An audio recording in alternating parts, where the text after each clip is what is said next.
Hello नमस्कार जय जगन्नाथ आपण समस्त को श्री पंचमी बहुत बहुत शुभकामना।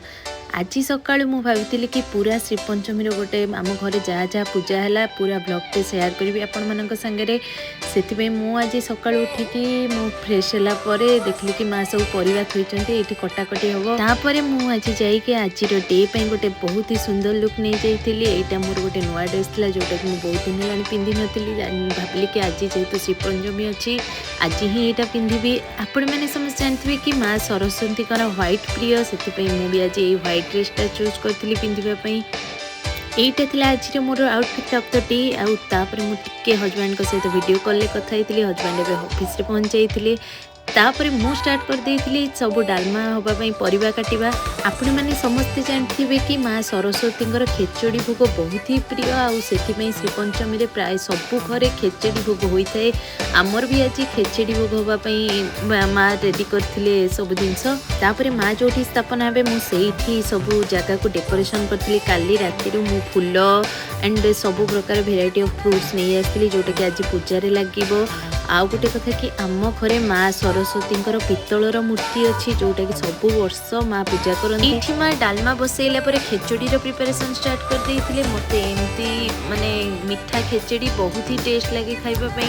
ये घीरे काजू बादाम ग्रीन मटर तेजपत्र सब भाजी सारापर चाउल को पकई टिके लुण हलदी पकईला माँ पानी दे बुलापी। खेचड़ी डालमा टिके दीटाक बसला साइड पूजा हाँपाई सुजी खीरी भी तैयारी। सुजी खीरीटा ये घीरे तैयारी आज आमर सब खाइबा बिना पियाज रसुण पूरा प्योर भेज रे तैयारी होता।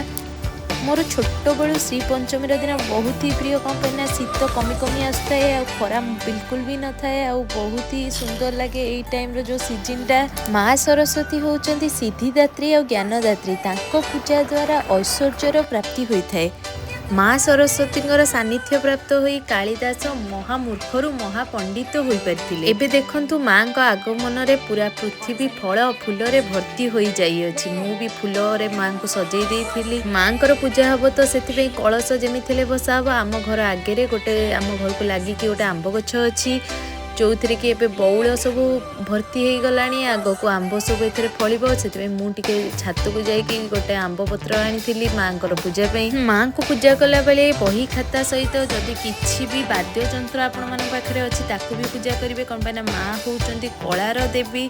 मुझे फूल धूप दीप देकी माँ को पूजा सुंदर भाव में करी। हाँ माँ को जिते बड़े भी पूजा करेंगे चेष्टा करेंगे कि श्वेत वस्त्र पिंधापी कौन पाई श्वेत वस्त्र हूँ माँ को बहुत प्रिय। एंड आपण पाखे जदि श्वेत वस्त्र नहीं ताहले हलदिया वस्त्र भी माँ को पिंधे पारे। माँ को पूजा कर सारापर मु पुष्पांजलि देइथिली। तापरे जो खीरी खेचड़ी और डालमा सब भोग होइतिला से सब खिया होइतिला।